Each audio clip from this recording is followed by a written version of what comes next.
சாணக்கிய தந்திரம் மேக்கியோவல்லினிசம் பற்றி எனக்கு ரீசண்டாக தெரிய வந்துச்சுங்க. அதை பற்றி எனக்கு தெரிஞ்ச விஷயங்களை ஷேர் பண்ணுறேன். இந்த மாதிரி மக்கள் உங்களுக்குள்ள உங்கள் ஃபேமிலியில் இல்லை ரிலேட்டிவ்ஸ்லையோ இல்லை நீங்கள் அன்றாட சந்திச்சிருக்கக்கூடிய மனிதர்கள் யாராவது இருந்தாங்க அப்படின்னா அனலைஸ் பண்ணி பாருங்கள். இன்ட்ரெஸ்டிங்காக தான் இருந்துச்சு எனக்கு. ஸோ இவங்க எப்படியெல்லாம் செயல்படுறாங்க அப்படின்னா ஒரு முக்கோண வடிவமாக செயல்படுவாங்க. இவங்க வந்து ஒருத்தங்களை எதிர்க்கணும், இவங்களுக்கு ஒருத்தங்களை வேண்டான்னு டிசைட் பண்ணிட்டாங்க அப்படின்னா டைரெக்டாக போய் அவங்க சண்டை போடவோ பேசவோ மாட்டாங்க. ரொம்ப அமிழ்தினியாக பேசிடுவாங்க, ரொம்ப நல்லவங்களாக நடிச்சிருவாங்க அவங்க முன்னாடி. ஆனால் 2 பேர்த்துக்கு பொதுவான இருக்கக்கூடிய ஒரு பர்சனை செலக்ட் பண்ணி அவங்கள ட்ரிகர் பண்ணி மேனிப்புலேட் பண்ணி இயக்கி சூப்பராக வந்து காய் நகர்த்தி அவங்கள வந்து டேமேஜ் பண்ணிடுவாங்க. இதுக்கும் அந்த பிரச்சனைக்கும் இவங்களுக்கும் சம்மந்தமே இல்லாத மாதிரி தூரம் நின்று பார்த்து கடைசியில் இவங்களே பஞ்சாயத்து பண்ணி அதை சரி பண்ணுற மாதிரியும் ட்ராமா சூப்பராக பண்ணுவாங்க. இன்னொன்று இவங்க வந்து எப்படின்னா எல்லாத்துக்கிட்டேயும் நல்லவங்களாக தான் ப்ரொஜெக்ட் பண்ணி வச்சுருப்பாங்க. டைரெக்டாக யாரையுமே எதிர்க்க மாட்டாங்க. இவங்களுக்கு வந்து ரூல்ஸ் ரெகுலேஷன்ஸ் இதெல்லாம் ஃபாலோ பண்ணணும் அப்படிங்கிற ஒரு தியரியே அவங்க மைண்டில் இருக்காது.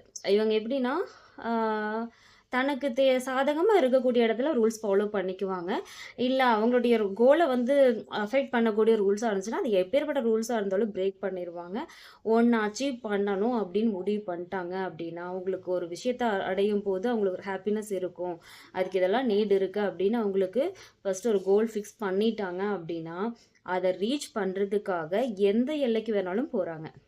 கொலை பண்ணலாம், கொள்ளையடிக்கலாம், எத்தனை பொய் வேணாலும் பேசலாம், என்ன வேணாலும் பண்ணலாம்ங்கிற அளவுக்கு ரொம்ப ஒரு ஒரு என்ன சொல்கிறது, ஒரு எத்திக்ஸே இல்லாமல் வாழக்கூடிய பீப்புள் இவங்க.